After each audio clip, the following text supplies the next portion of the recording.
In a forgotten lighthouse, veteran Ethan Reed had only one companion, his dog, Shadow. But then Shadow began a strange, obsessive behavior, ignoring all commands. He relentlessly clawed and barked at a single metal plate on the floor. The dog's persistence forced Ethan to act. When he pried the plate from the floor, he realized this was no random behavior. Beneath it lay a sealed secret, the true reason for the seemingly worthless inheritance his late uncle had left him. What he found was not treasure, but a deadly legacy, a secret that would drag him into a war he never wanted to be a part of. Please support us by subscribing to the channel. The air in the lawyer's office was stale, smelling of old paper and the faint, cloying scent of a lemon air freshener. It was a sterile, quiet room, a place where lives were neatly folded and filed away in manila folders. For Ethan Reed, the silence was the loudest thing in the world. It gave the ghosts in his head room to speak. He stared at the polished surface of the mahogany table, seeing not his own reflection, but the blinding flash of an Afghan sun and the face of his best friend, Liam, just moments before the world tore itself apart in the year 2018.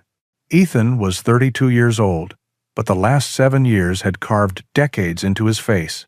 He was a tall man, with a frame that was more lean than muscular, the kind of wiry strength that came from carrying burdens both seen and unseen. His brown hair was cut short, a habit from his service, and stubborn threads of silver were already colonizing his temples.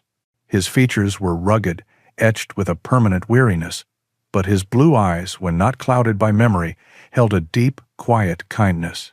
He wore a faded navy and gray plaid shirt over a simple gray t-shirt, the fabric soft from countless washes. His worn blue jeans and sturdy work boots completed the picture of a man who had no place in a room like this, a man who had long since stopped caring about appearances.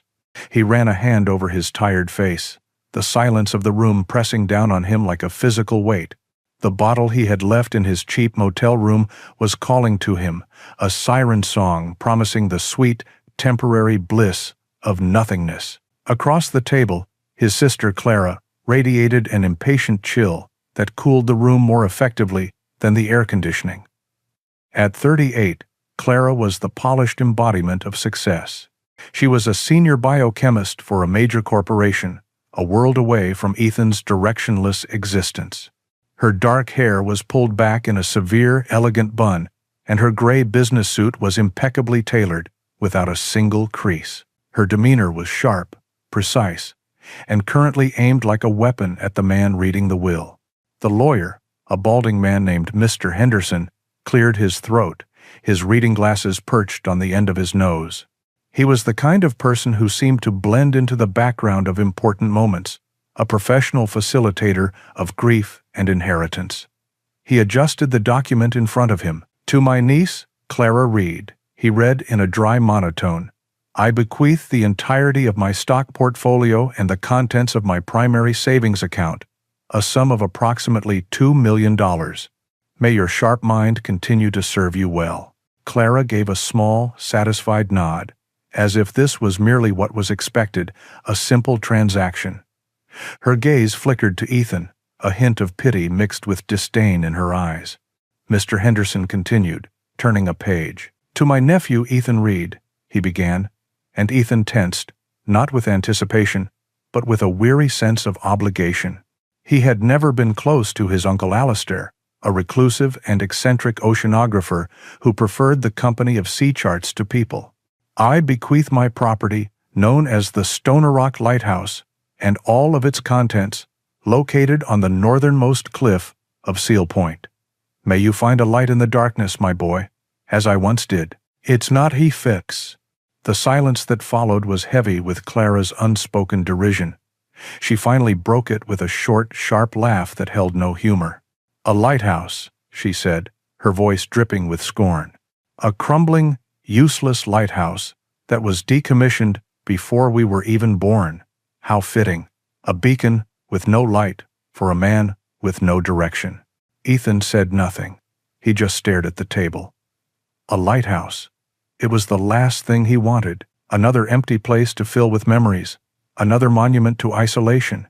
He imagined the crashing waves, the lonely cry of gulls, the endless gray horizon. It was a perfect portrait of his life. "There is one more thing," Mr. Henderson said, looking at Ethan over his glasses. "A condition of the inheritance. Your uncle was very specific about this." Ethan finally looked up, his brow furrowed. "The property comes with a resident, your uncle's companion, for the last 7 years. He stipulated that you are to assume full responsibility for his care. If you are unwilling or unable, the lighthouse and its contents will be forfeit and donated to the Maritime Historical Society." Ethan's mind raced. A caretaker? An old friend of his uncle's? He didn't want to be responsible for another person. He could barely take care of himself. As if sensing his confusion, Mr. Henderson clarified. "His companion is named Shadow." He paused for a moment. "He's a dog, and could—" Clara rolled her eyes, a gesture of pure exasperation. "Of course, a stray dog. This gets better and better." "Not a stray, Miss Reed," the lawyer corrected gently. "A purebred German shepherd. Alistair's notes say he is 7 years old, and he is waiting in my assistant's office." Ethan felt a strange twist in his gut. A dog, another burden, another mouth to feed, another life depending on him, when he felt like he had nothing left to give. It was a cruel joke. The dog was the same age as his grief, a living, breathing reminder of the 7 years he had lost since Liam was gone. He saw it as a chain, another link binding him to a world he desperately wanted to escape. He wanted to refuse, to walk out and let the Historical Society have the pile of rocks. But the thought of Liam's disappointed face, a memory he could never outrun, stopped him.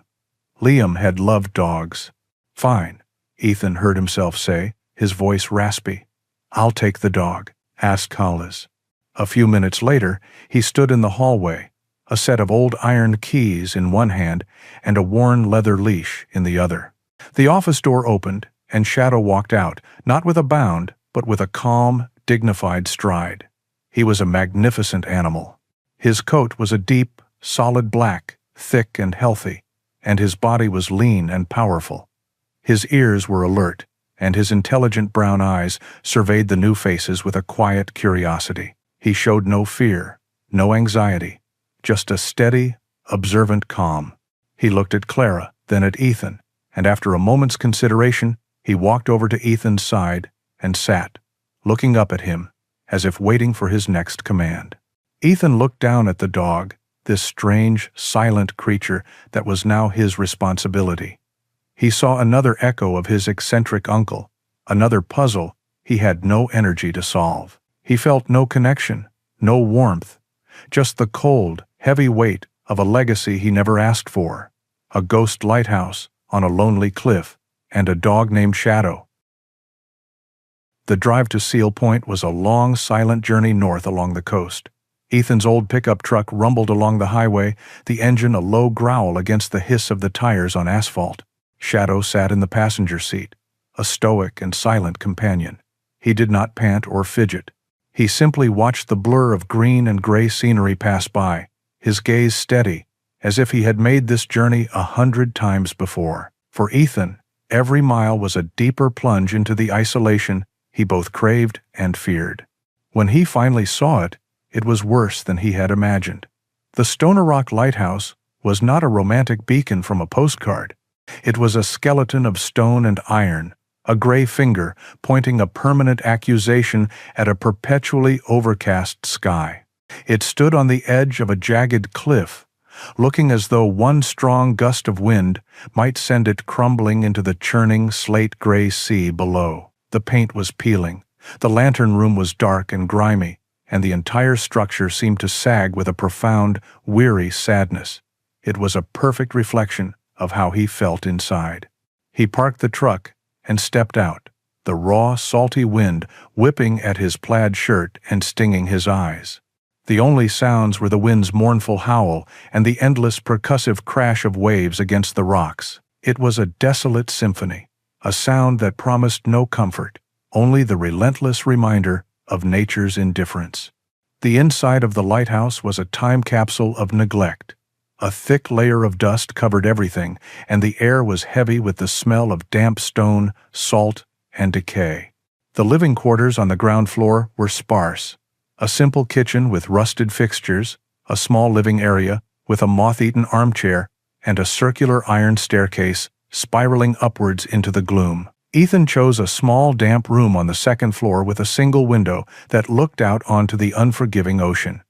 He threw his duffel bag onto the dusty cot, the sound echoing in the oppressive silence.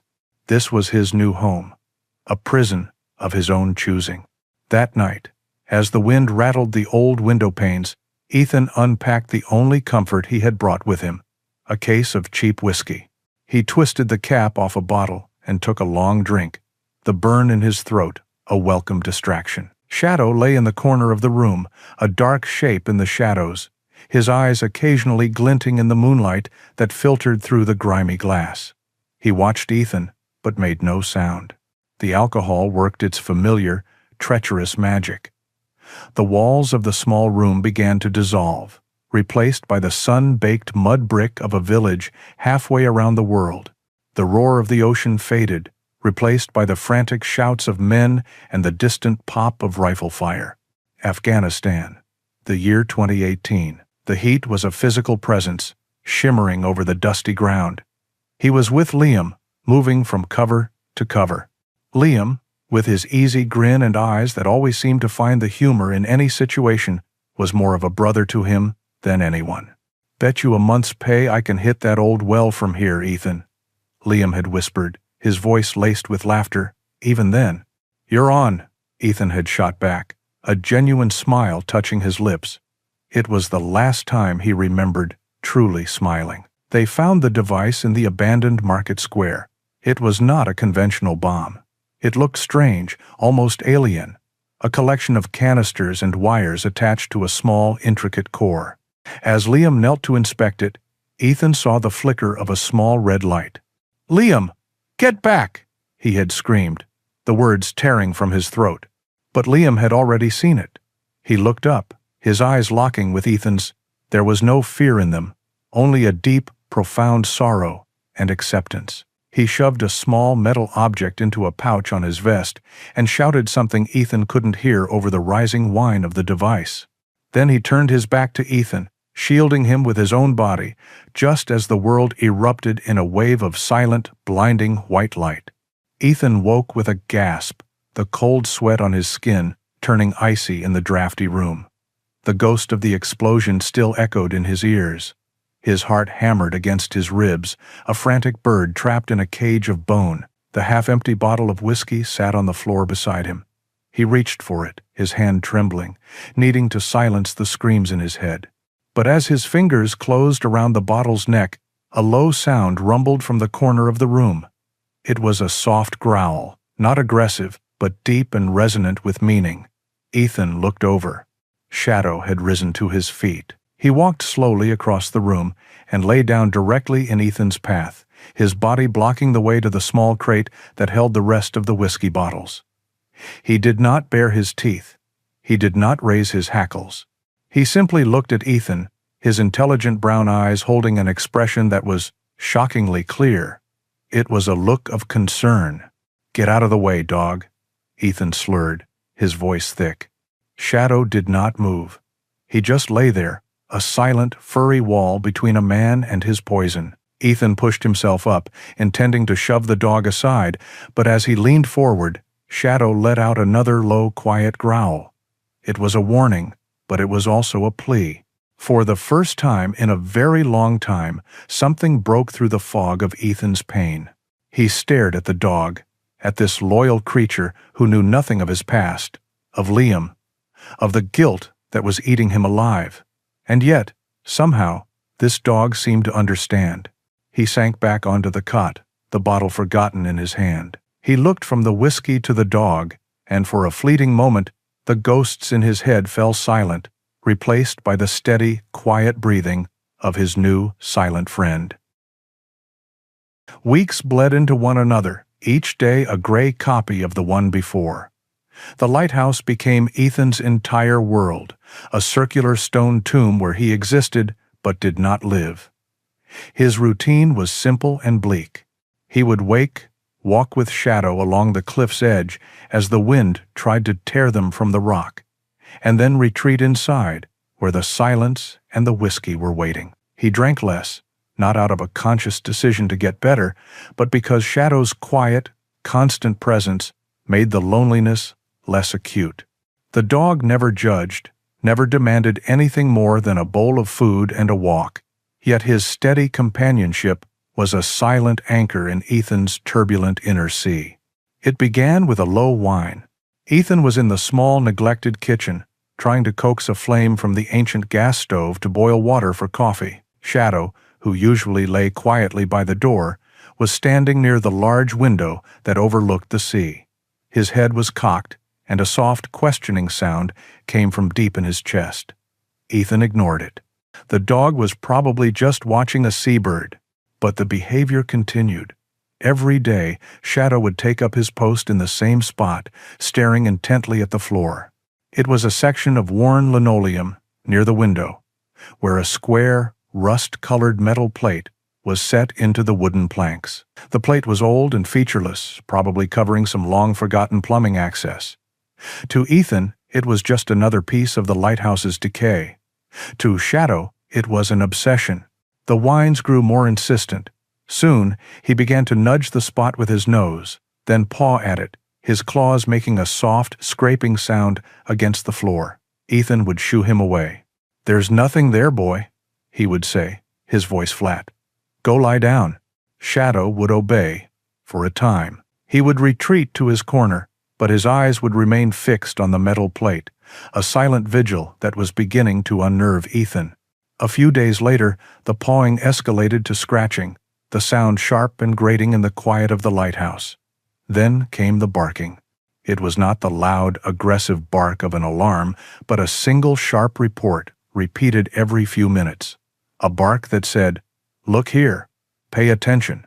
It was maddening. The relentless sound chipped away at Ethan's fragile peace, a constant interruption to the numb haze he tried to maintain. He yelled at the dog. He tried distracting him with a piece of driftwood. He even shut him out of the kitchen for a while. But as soon as the door was open, Shadow would return to his spot, as determined as the tide. Finally, after a particularly relentless morning of scraping and barking, Ethan's apathy cracked. He slammed his coffee mug down on the counter, the liquid sloshing over the side. He stormed over to the dog, ready to drag him out of the room, but he stopped. He looked down at Shadow, who immediately fell silent and looked up at him. There was no defiance in the dog's eyes, only a powerful, unwavering certainty. It was the same look Ethan had seen in the eyes of the best soldiers, an expression of absolute focus on a mission. For the first time, a flicker of genuine curiosity cut through his frustration. What could possibly be so important about a rusty piece of metal? He looked from the dog to the plate, his gaze lingering. It was something to do. Anything was better than sitting and drowning in his own thoughts. "All right, fine," he sighed, the words tasting like surrender. "You win. Let's see what has you so worked up. HS2 Army." He found an old crowbar in a damp storage closet, its iron surface cold and gritty in his hands. Kneeling on the floor, he wedged the flattened tip under the edge of the metal plate. It wouldn't budge. It was sealed tight with years of rust and grime. He put his weight into it, his muscles straining, the groan of metal on metal echoing in the small kitchen. Shadow sat a few feet away, watching with rapt attention, his tail giving a single, encouraging thump on the floor. With a final, desperate heave, the plate gave way, the shriek of rusted metal tearing through the air. It flipped over, revealing not pipes, but a dark, square cavity in the floorboards. The air that rose from it was cool and musty, smelling of earth and secrets. Ethan peered into the darkness. There, nestled in the shallow space, was a small, olive, drab metal box. It looked like a military surplus ammo can, but it was sealed with a combination lock. A wave of weary surprise washed over him. His eccentric uncle, it seemed, had more secrets than just a strange dog. He lifted the box out. It was heavy, solid. He had no idea what the combination could be, and in his current state, he had no patience for puzzles. He took the crowbar, and with a few sharp, well-placed blows, broke the lock. He lifted the lid. Inside, resting on a bed of faded velvet, were only two items. The first was a thick, leather-bound journal, its pages filled not with prose, but with his uncle's spidery handwriting, detailing complex scientific formulas, intricate diagrams of marine life, and celestial charts. It was not a diary. It was a dense ledger of scientific observation. Beneath it lay the second item.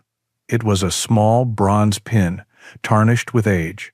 It depicted a stylized octopus, its tentacles wrapped around a trident. It was an old scuba diving badge, the kind that might belong to a specialized naval unit or an exclusive oceanographic society. Ethan picked up the journal, its weight unfamiliar in his hands. He ran a thumb over the tarnished bronze of the pin. These were not the random keepsakes of a lonely old man. They were pieces of a puzzle he did not understand. He looked over at Shadow, who was now sitting calmly as if his job was done. For the first time since he had arrived, Ethan felt something other than grief or the dull ache for a drink. He felt a spark, a tiny, fragile flame of purpose lit in the suffocating darkness of his life. The days that followed the discovery were a strange mix of frustration and focus. The spark of purpose that had been lit in Ethan was a fragile thing, threatened by the overwhelming complexity of his uncle's journal. He spent hours at the dusty kitchen table, the leather-bound book open before him, a bottle of whiskey sitting unopened on the counter. The pages were a labyrinth of symbols, chemical equations, and star charts that were completely alien to him. It was the language of a genius, and Ethan, a man trained in the direct, brutal calculus of combat, felt like a child trying to read a dead language. He could feel the importance humming from the pages, but its meaning was locked away from him. He felt a familiar despair creeping in. Perhaps Clara was right. Perhaps he was just a man with no direction, and this was another dead end. He was about to give in, to reach for the bottle and silence the frustrating voice of the journal, when he felt a wet nose press insistently against his hand. It was Shadow. The dog had been watching him, a silent observer to his struggle.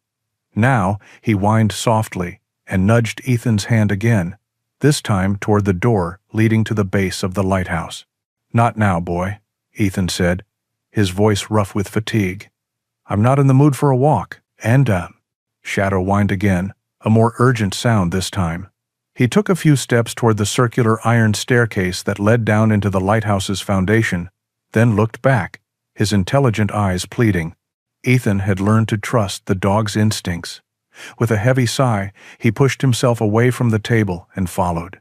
The air in the cellar was cold and smelled of damp earth and brine. It was a circular stone chamber, the very base of the lighthouse, where the walls were thick and slick with moisture. Moss grew in vibrant green patches between the massive stones. It was a place of deep, primordial quiet, broken only by the muffled thunder of the waves outside. Shadow paid no mind to the gloom.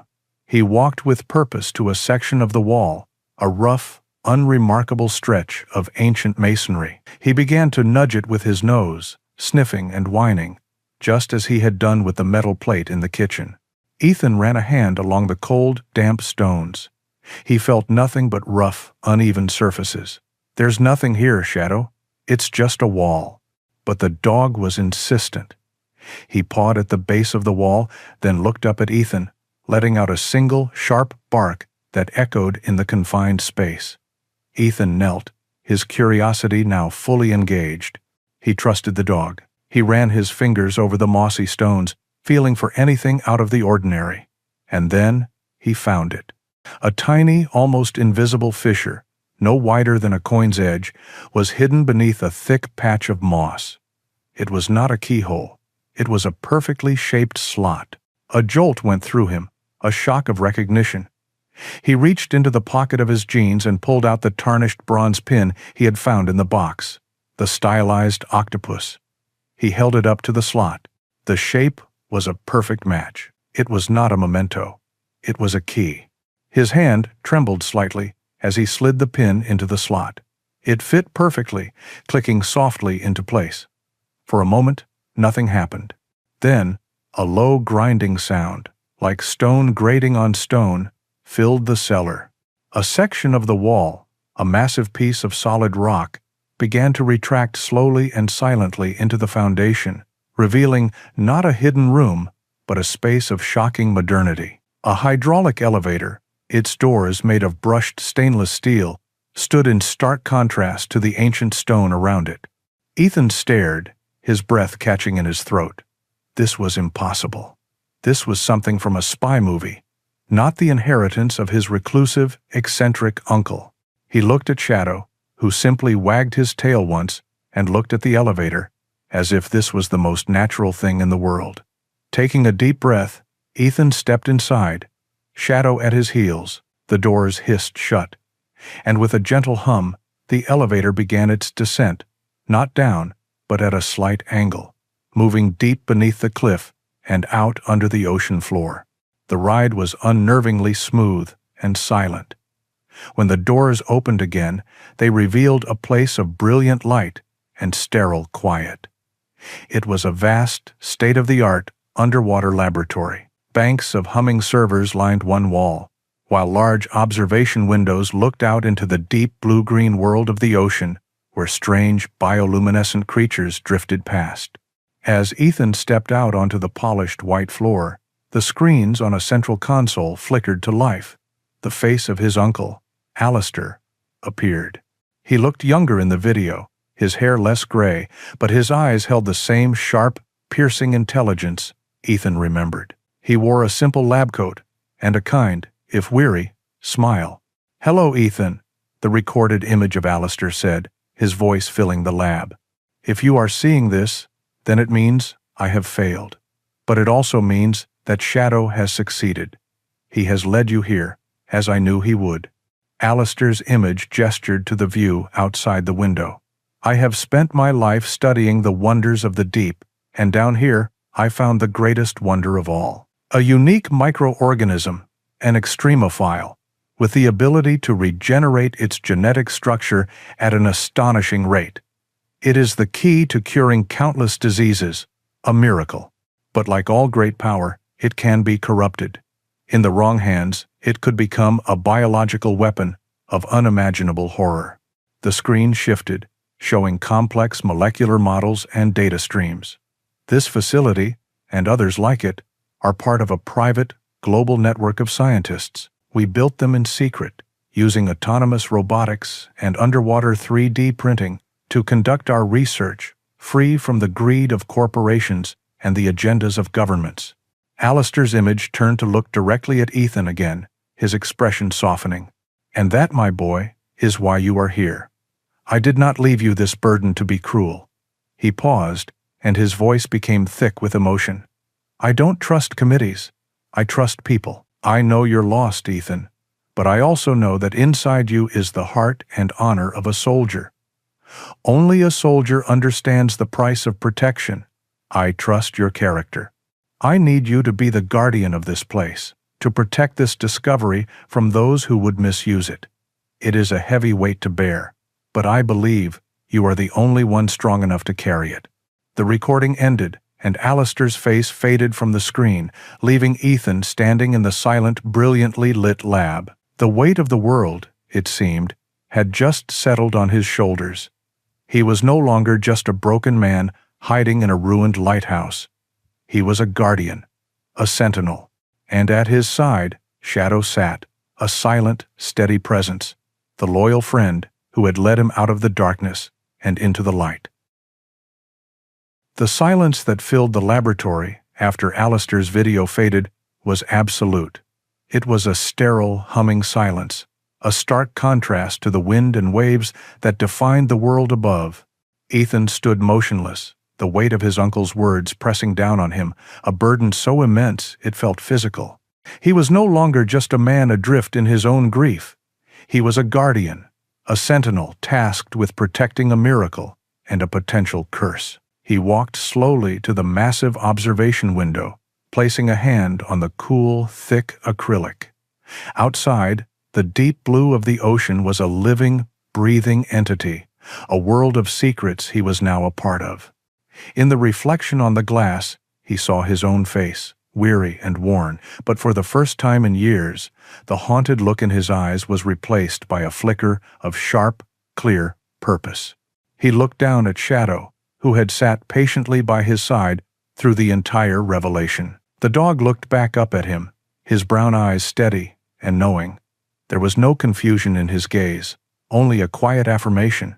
In that moment, Ethan understood. Shadow was not just a dog, he was a partner, a furry, silent co-conspirator in his uncle's grand design. A profound sense of gratitude washed over Ethan, a warmth that pushed back against the cold tide of his despair. He was not alone in this. He had never been. He spent the next few hours exploring the laboratory. He ran his fingers over the smooth, cool surfaces of the humming servers and complex scientific instruments. On one of the server racks, a tiny blue light blinked in a slow, steady rhythm, a silent pulse he did not notice. It was a signal, an encrypted burst of data released the moment the elevator was activated, now traveling through a secure, submerged network to unseen allies across the globe. Unaware, Ethan tried to make sense of the data on the screens, piecing together the incredible scope of his uncle's research. The responsibility was terrifying, but it was also a lifeline. It was a mission, and a mission required a clear head. When he and Shadow finally ascended in the elevator and stepped back into the damp, mossy cellar of the lighthouse, the world felt different. The decaying stone and peeling paint no longer seemed like a tomb, but like a fortress, a shell protecting an incredible secret. He walked up the iron staircase and into his small room. The case of whiskey was still there, a dark promise of oblivion. He looked at the bottles, at the amber liquid that had been his only companion for so long. He thought of Liam, of his uncle's trust, of the intelligent, loyal dog now sitting by the door. Without a second thought, he gathered the remaining bottles in his arms. He carried them out of the lighthouse, the wind immediately trying to rip them from his grasp. He walked to the edge of the cliff, the sea churning violently below, and one by one, he opened the bottles and poured their contents out onto the rocks. The sharp, sour smell of the whiskey was snatched by the wind and carried away, a final, symbolic exorcism of his demons. When the last bottle was empty, he let it fall from his fingers, watching it disappear into the spray. He felt a wet nose nudge his hand. He looked down. Shadow was looking up at him, and for the first time, Ethan saw the dog's tail give a full, enthusiastic wag. Ethan knelt and wrapped his arms around the dog's strong neck, burying his face in the thick black fur. "It's you and me, boy," he whispered into the wind. "It's you and me now." 3 days passed, 3 days of sobriety, of clarity, of purpose. Ethan spent most of his time in the lab, absorbing as much information as he could, his military mind reawakening, analyzing systems and security protocols. He felt sharper, more alive than he had in 7 years. On the morning of the 4th day, he saw it. A small boat, a simple fishing skiff, was making its way toward the lighthouse's small, hidden cove. It moved with a quiet efficiency that set his teeth on edge. This was no tourist. His training kicked in instantly. He moved away from the window, his heart rate steady, his mind racing through tactical possibilities. He left Shadow in the lighthouse with a quiet command to stay, and went outside, positioning himself behind a rocky outcrop that gave him a clear view of the cove without exposing himself. A man tied the boat to the old iron ring set in the rock. He was of medium height, perhaps in his late 50s, with a weathered face and the steady, capable hands of a sailor. He wore simple work clothes and a knit cap, looking every bit the part of a local fisherman. He began to walk up the narrow path toward the lighthouse. Ethan stepped out from behind the rock, his stance non-threatening but ready. "That's far enough," he called out, his voice calm and firm. The man stopped. He showed no surprise, just a quiet assessment. "A storm is a bad time to be without a light," the man said, his voice a low rumble. It sounded like a simple observation, but Ethan felt a jolt of recognition. He had seen that exact phrase scrawled in the margins of his uncle's journal. It was a password. Ethan's mind worked quickly. He remembered the corresponding phrase, a line of seemingly nonsensical text from a page of celestial charts. "But the deepest currents are always constant," Ethan replied, his voice steady. A slow smile spread across the fisherman's face, crinkling the corners of his eyes. "Alistair chose well," he said, extending a hand. "My name is Elias. I'm a friend. We received your signal." Ethan shook the man's hand, the firm grip conveying a sense of solidarity and strength. The relief was immense, a wave that washed over him, leaving him feeling grounded and profoundly grateful. He was the guardian of the lighthouse, the keeper of the secret. But he was no longer alone in the dark. The network was real. Help had arrived. The meeting with Elias was a revelation, a confirmation that Ethan was part of something larger than himself. The old sailor had provided him with a satellite phone, a secure link to the network, and a wealth of information about the facility's systems. For the first time, Ethan felt a sense of control, a fragile but growing confidence. But as the tide of his own purpose began to rise, another tide, a far more menacing one, was gathering on the horizon. It started, as he should have expected, with Clara. The first intrusion came in a sleek, black sedan that looked ridiculously out of place, parked next to Ethan's beat-up truck. Two men in expensive suits got out, their polished city shoes ill-suited for the rocky, uneven path to the lighthouse. One was a lawyer, a man with a permanently pinched expression and a thin briefcase clutched in his hand. The other was a real estate developer, his smile too wide, his handshake too firm. They stood at his door, undeterred by the salt spray that misted their fine wool coats. Ethan listened to their proposal, a generous offer from an anonymous corporation to buy the land for a luxury coastal resort. The words flowed smoothly, a well-rehearsed speech about progress, opportunity, and a sum of money that would have been life-changing for the man he was just a few weeks ago. Ethan stood in the doorway, his arms crossed over his chest. Beside him, Shadow was a silent, imposing statue of black fur. The dog did not bark, but a low, almost imperceptible growl rumbled deep in his chest, a vibration Ethan could feel through the floorboards. It was enough to make the developer take a half-step back. "I'm not interested," Ethan said, his voice flat and final. The lawyer's pinched expression tightened. "Mr. Reed, with all due respect, this is a substantial offer. A property like this, in its current state, is a liability, not an asset." "It's my liability," Ethan replied, "and it's not for sale." He closed the door on their sputtering protests, the solid thud of old wood, a satisfying end to the conversation. Then the phone calls began. He ignored the unknown numbers at first, but Clara was persistent. He finally answered, the sound of her crisp, professional voice an immediate irritant. "Ethan, for once in your life, be reasonable," she started, her tone a patronizing mix of concern and exasperation. "I heard you turn down the offer. Do you have any idea what you're doing? Hiding away in that ruin? Talking to a dog? It's not healthy. Sell the place, take the money, and get some real help." "I'm fine, Clara," he said, his grip tightening on the phone. "Are you?" she scoffed. "You're a 32-year-old man living in a derelict building with no future. Uncle Alistair might have been an eccentric, but he wasn't a fool. He would want you to take this opportunity." "The lighthouse isn't for sale," he repeated, and hung up before she could reply. The pressure mounted. Official letters arrived, filled with legal jargon.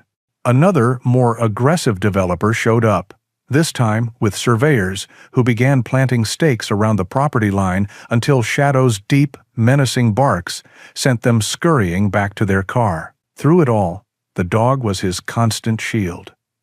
When the unwelcome visitors came, Shadow's presence was a clear, unspoken warning. When Ethan's resolve wavered in the lonely hours of the night, the dog's warm, solid weight resting against his legs was a comforting anchor, a reminder that he was not alone in this fight. The final phone call from Clara came late one evening. There was no pretense of concern in her voice this time, It was as cold and sharp as broken glass. "I tried to be patient, Ethan," she said, her voice devoid of any warmth. "I tried to help you. But you are determined to throw your life away. So, I'll have to take a different approach." Ethan was silent, a cold knot forming in his stomach. "I have your service records, you know," she continued, her words precise and cruel. "I know all about the incident in the year 2018. I have the official diagnosis from the military doctors, post-traumatic stress disorder, severe, accompanied by a documented history of alcohol abuse. It's a very sad, very compelling story." The air in the room grew cold. He could hear the waves crashing outside, a sound that suddenly felt like a threat. "It would be remarkably easy," Clara went on, her voice a venomous whisper, "for a concerned family member to petition the court, to argue that you are not of sound mind, that you are incapable of managing your own affairs, let alone a valuable piece of real estate. A judge would look at your situation, at your isolation, and they would agree. I would be granted conservatorship. And the first thing I would do, out of a sense of fiduciary duty, is sell that godforsaken pile of rocks to the highest bidder." The threat hung in the air, a declaration of war. She was not just trying to take the land, she was trying to take his identity, to weaponize his pain and declare him broken beyond repair. The old Ethan, the man from a month ago, would have shattered. He would have reached for a bottle and drowned the fear in its fiery depths. But as he stood there, the phone pressed to his ear, he felt Shadow come to his side and lean heavily against his leg. He looked down into those steady, loyal brown eyes. He was not that man anymore. He was a guardian. He was a sentinel. And this was his post. "You do what you have to do, Clara," Ethan said, his voice quiet but as hard and unyielding as the cliff outside. "And I'll do what I have to do." Dust. He ended the call. The silence that followed filled not with fear, but with the cold, clear certainty of the fight to come. Clara's threat echoed in the silence of the lighthouse for days, a promise of a war fought with paper and words. But Ethan knew his sister. He knew her impatience and her ruthlessness. A legal battle would take time, and Clara was not a patient woman. He felt a constant low-level hum of anxiety, a soldier's instinct that the nature of the conflict was about to change. He spent his nights in the lab, trying to learn, to prepare, but his focus was always split, one ear always listening to the world above. The storm hit on a moonless night, a raging tempest that threw waves against the cliffs with the force of cannonballs. The wind shrieked around the old stone tower, a symphony of fury that seemed to shake the very foundations of the lighthouse. Inside, Ethan sat by the dim light of a single lamp, cleaning an old hunting rifle he'd found in a storage locker. It was a relic, but it was solid and dependable. Across the room, Shadow lay by the door, but he was not asleep. His ears twitched at every new shriek of the wind, and a low, unsettled growl rumbled in his chest. "It's just the wind, boy," Ethan said, his voice a low murmur. But he knew it was more than that. The dog's unease was a mirror of his own. Suddenly, Shadow's head shot up. His ears locked forward, and the low growl sharpened, becoming a focused, threatening sound. He rose to his feet, a silent black silhouette against the door, his gaze fixed on the floor below. Ethan froze, his hands still on the rifle. He could hear nothing but the storm, but Shadow could. The dog's hearing, far superior to his own, had cut through the chaos of the wind and waves and found a sound that did not belong. The faint, muffled hum of a boat's engine, expertly throttled in the cove below. A moment later, a sharp crack echoed from the kitchen, followed by the faint tinkle of breaking glass. Shadow exploded into a frenzy of furious, deafening barks. It was not a warning. It was an alarm, a declaration of war. Ethan was on his feet in an instant, the rifle in his hands, his heart a cold, steady drum against his ribs. His PTSD, the beast that had haunted his nightmares for 7 years, was gone, burned away by the clean, sharp focus of adrenaline. He was no longer a victim of his past. He was a soldier, defending his post. He moved silently to the top of the spiral staircase, peering down into the darkness. Two figures, clad in black tactical gear, moved with a fluid, professional grace into the ground floor living area. The faint light from the storm outside glinted off the barrels of their suppressed pistols. They were not common thieves. They were professionals. One of them raised a hand, gesturing for the other to sweep the area. As the first man moved toward the base of the stairs, Shadow launched himself from the darkness of the upper landing. He was not a dog anymore. He was a projectile of pure, protective fury, a 75-pound blur of black fur and white teeth. He hit the second intruder with the force of a linebacker, knocking the man off his feet with a grunt of pain and surprise. The first man spun around, momentarily distracted by the snarling, chaotic struggle of his partner and the dog. That moment was all Ethan needed. He descended the stairs in 3 silent leaps, moving not like a grieving man, but like the soldier he had been trained to be. He brought the heavy stock of the rifle down in a hard, vicious arc, striking the intruder's wrist. The pistol clattered to the stone floor. Before the man could react, Ethan slammed the butt of the rifle into his temple. The man crumpled to the ground without a sound. Ethan turned his attention to the second intruder, who was desperately trying to fight off Shadow. The dog had a firm grip on the man's arm, shaking his head, his growls a savage sound that was almost lost in the storm. The man raised his weapon with his free hand, trying to get a clear shot at the dog. Ethan didn't hesitate. He crossed the room and drove a powerful kick into the man's side. The man gasped, the air driven from his lungs, and his aim went wild. A suppressed shot thudded harmlessly into the wooden ceiling. Ethan grabbed the man by his tactical vest and threw him against the stone wall. Dazed and bleeding, the man stared at Ethan, his eyes wide with shock. He had expected a broken alcoholic veteran. He had found a trained killer. "Get out," Ethan snarled, his voice a low and dangerous command.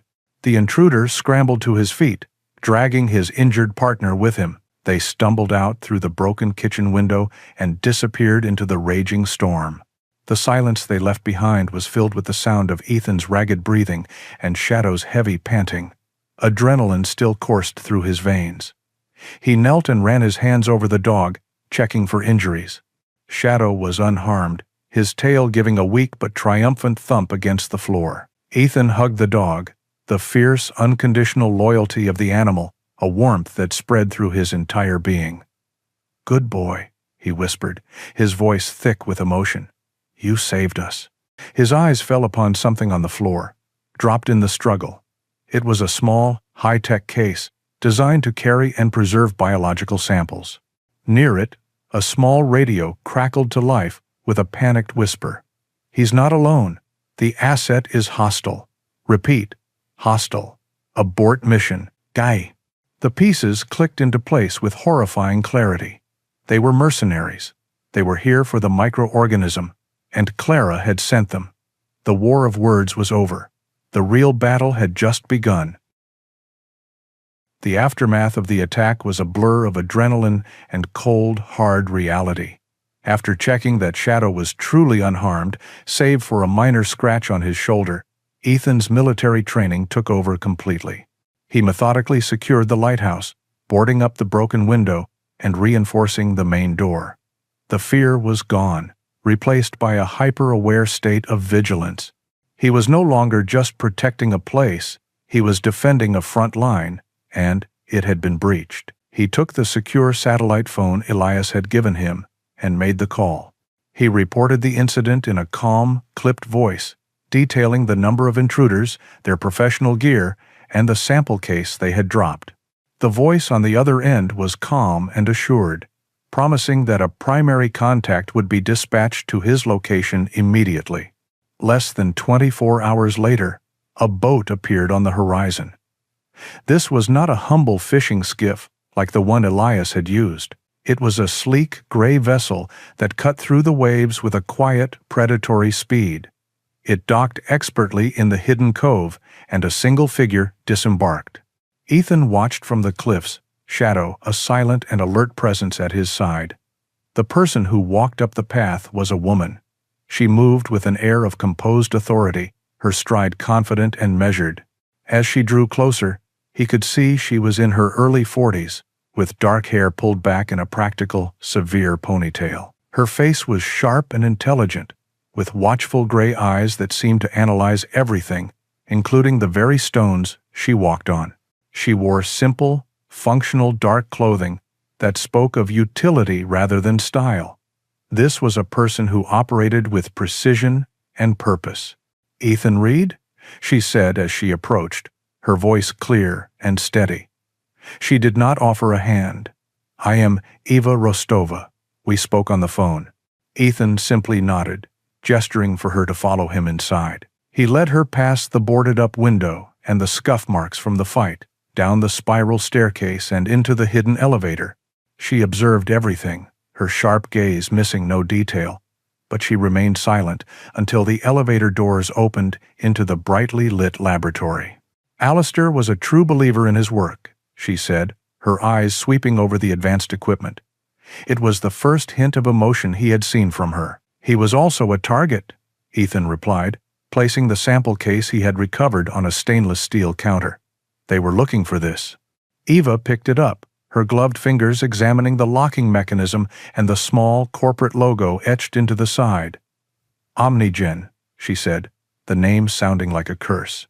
She looked at Ethan, her gray eyes locking onto his. "Your suspicions are correct.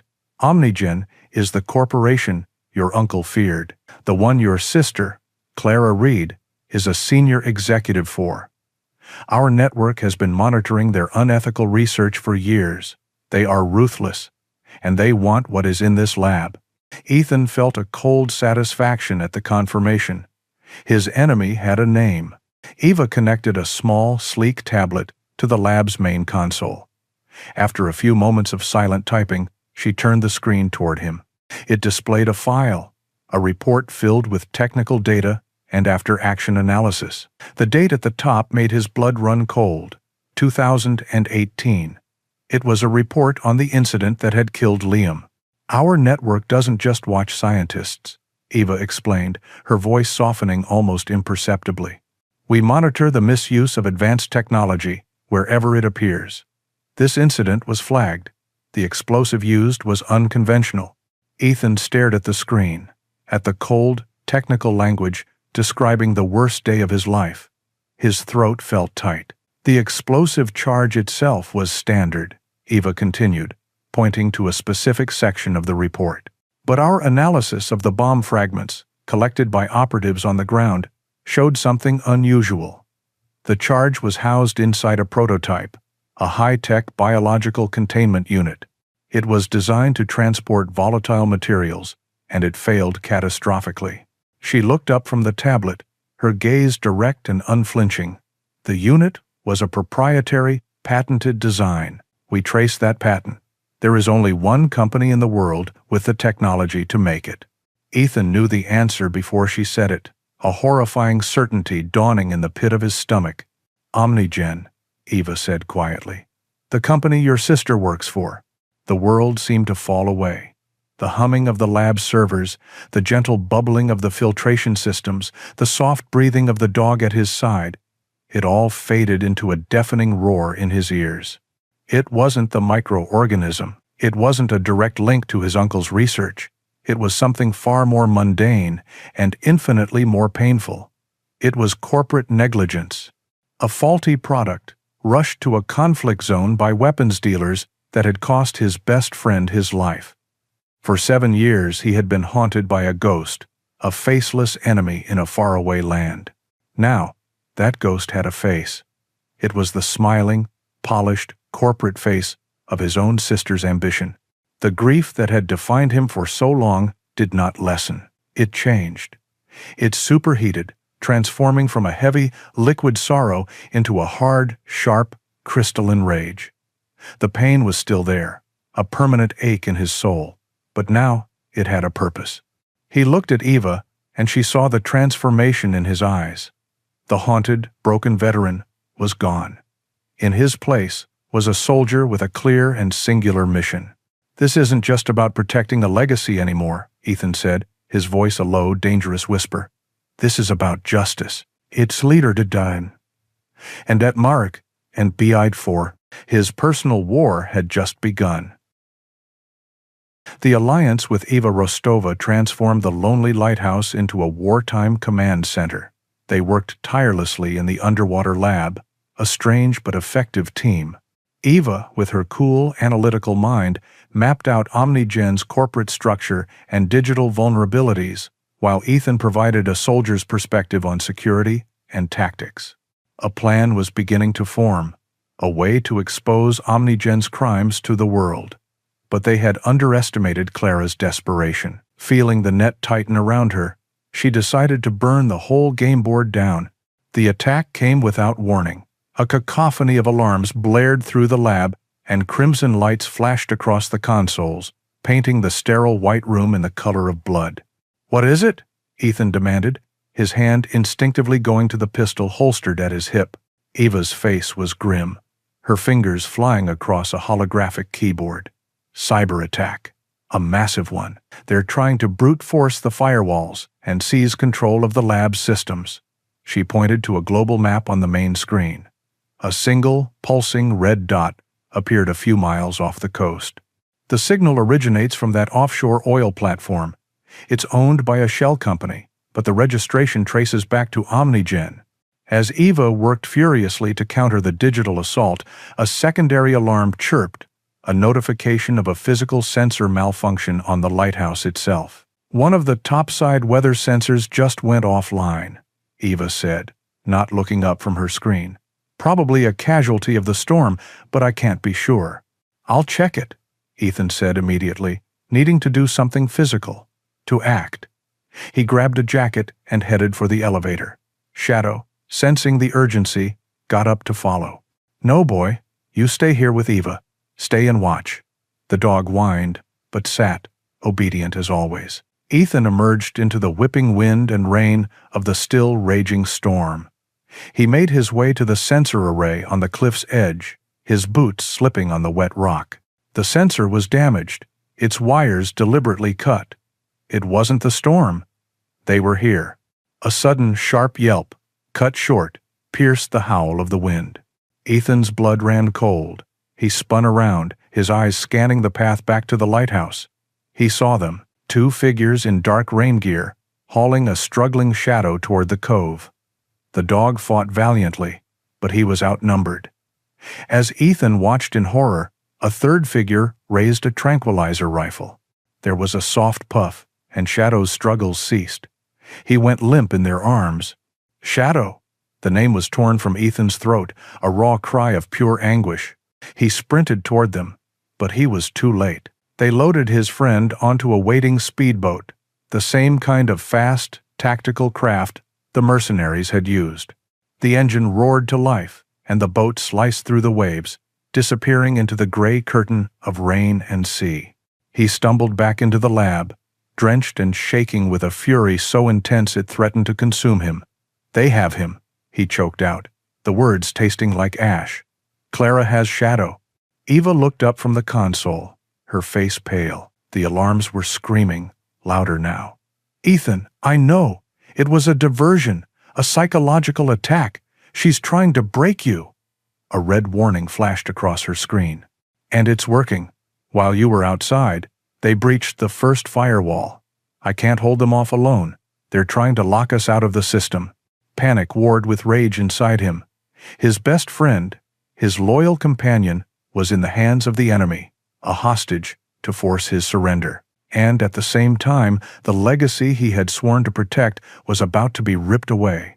He was paralyzed, caught between two impossible fronts. Save his friend, or save the world his uncle had died to protect? "Talk to me, Eva," he snarled, forcing the panic down, channeling it into focus. "What do you need?" Eva's eyes met his, a flicker of respect in their depths. "They've initiated a remote data transfer. I've slowed them down, but I can't stop them without rebooting the primary server, and they've locked me out of the physical controls.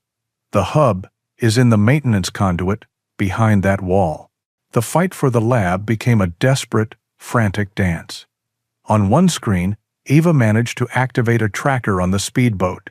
its blinking light a constant, agonizing reminder of Shadow's abduction.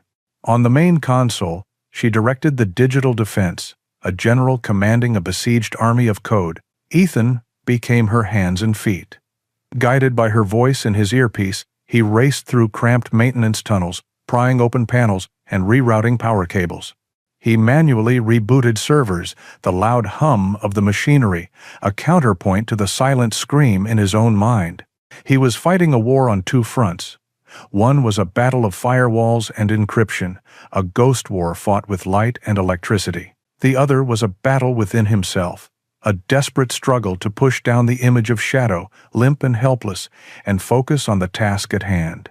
Every minute he spent defending the lab was another minute Shadow was in the enemy's grasp. The choice was a torment, a cruel gambit, designed by his own sister to tear him apart. But as he worked, the cold rage began to solidify. Clara thought Shadow was his weakness. She was wrong. He was his reason. With a final desperate command from Eva, he slammed a breaker into place. The alarms in the lab cut out, replaced by a steady, green light on the main console. "We're stable," Eva breathed, relief washing over her face. "They're repelled, for now. We still have control." Ethan leaned against the server rack, his chest heaving. They had won the battle. But on the tracking screen, the blinking light representing Shadow had just arrived at the Omnigen oil platform. They had won the battle, but Clara now held his king. The war was far from over. The rage that had sustained Ethan through the cyber attack now cooled into a channel of ice-cold, lethal focus. In the lab, Eva Rostova worked with quiet efficiency, coordinating with the network's assets. The Omnigen offshore platform was a fortress, but every fortress had a weakness. The weakness of this one was its arrogance. They would never expect a direct assault from a single man. "The network has a tactical team inbound, but they are 2 hours out," Eva said, her voice a calm presence in Ethan's earpiece. "We can't wait that long. Clara will move Shadow, or worse. The plan is simple. You will infiltrate the rig during this storm, locate your dog, and access their central server. The data you download will be the final nail in their coffin, giving my team the legal authority to storm the facility. I will be your eyes and ears from here. See always not." Armed with his uncle's research and his own military training, Ethan became a ghost. He approached the rig on a small, wave-piercing inflatable craft, its dark hull invisible against the churning, black water. He scaled the rig's massive support struts, the metal slick with rain and salt, his movements sure and silent. He moved through the metallic labyrinth of the platform like a phantom, guided by Eva's voice, bypassing cameras and avoiding patrol routes. He found Clara in the rig's central control room, a sterile, glass-walled chamber overlooking the main drilling platform. She stood before a bank of monitors, a silhouette of cold ambition against the electronic glow, and in a large, steel cage in the corner lay Shadow. The dog was awake, his head resting on his paws, but he looked weak, the effects of the tranquilizer still lingering. As Ethan stepped into the room, Clara spun around. There was no shock in her eyes, only a cold, calculating fury. "I knew you would come," she said. "Always so predictable, so sentimental." "It's over, Clara," Ethan said, his voice low and steady. He was not here to argue. He was here for his friend. "Over?" She laughed, a harsh, brittle sound. "It's just beginning." Alistair was a fool, content to let his discoveries sit in a lab. "I'm going to change the world. That microorganism is worth billions. It will cure kings and create soldiers who can't be killed. All you have to do is walk away." "Alistair trusted me to protect his legacy," Ethan said, taking a step closer. "Not to sell it to the highest bidder." "He trusted a broken man who couldn't even protect his own friend," Clara spat, her words meant to be daggers. And for the first time, the memory of Liam brought not pain, but strength. "Omnigen's tech killed him, Clara. Your tech, your ambition. Did you even know? Or was he just another acceptable loss in your business plan? For a fleeting moment, a flicker of something, perhaps shame, crossed her face. That was all the opening Ethan needed. He lunged for the control panel, slamming his hand down on the emergency lockdown button. Steel shutters slammed down over the windows. As Clara's hired guns rushed the door, they found it sealed. He then shoved a data key into the main server port. "Now, Eva," he whispered. While the data streamed to the network, he walked to the cage and shot the electronic lock. The door swung open. Shadow lifted his head, a low whine escaping his throat. He struggled to his feet and limped toward Ethan, leaning his full weight against him. The lights of approaching helicopters suddenly washed the platform. Eva's team had arrived.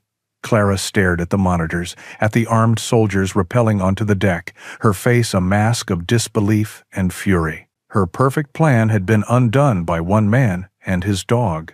Justice was swift. Clara and her accomplices were taken into custody, the data from the rig providing an undeniable trail of evidence that would dismantle her corner of the Omnigen empire. The months that followed were a time of quiet healing. The world saw Omnigen's crimes laid bare, but Ethan Reed and his story remained in the shadows, a secret protected by the network. The danger was gone. The ghosts of his past were finally silent. With his mind clear and his honor restored, Ethan found a new purpose. Using the considerable resources his uncle had secretly left within the network's control, he established a foundation. He named it the Liam Memorial and Ocean's Embrace Foundation, a dual legacy of friendship and discovery. It was a place where veterans, scarred by wars seen and unseen, could find healing by training service dogs for maritime search and rescue. He was building something new from the broken pieces of his past. The story ends 1 year later, at sunset. The Stone Rock Lighthouse is no longer a crumbling ruin. It has been repaired, its stone walls cleaned, its windows clear. It stands proud and strong against the sky. Ethan stands on the cliff's edge, his hand resting on Shadow's head. The dog is healthy and strong, his black coat gleaming in the fading light. He is no longer just a guardian, but a friend, a part of Ethan's very soul. As darkness settles over the water, a brilliant, sweeping beam of light cuts through the twilight. The lighthouse is alive again. It is a beacon of hope, a symbol of protection, a light in the darkness. Ethan watches it, a quiet peace settling over him. He had inherited his uncle's legacy, but in his journey of healing and redemption, in building a future for others, he had finally created one of his own. Sometimes, the greatest light doesn't come from a grand beacon on a cliff, but from the steady, quiet loyalty of a friend who sees us through our darkest storms. It reminds us that even a broken heart can find a new purpose, a new mission, in the simple act of protecting another. If this story of loyalty and healing resonated with you, we invite you to become part of our community. Your likes and shares help these tales reach others, and we would love to read your thoughts in the comments. Please consider subscribing to ensure you never miss a story, and you can continue the journey with our newest video appearing on your screen right now.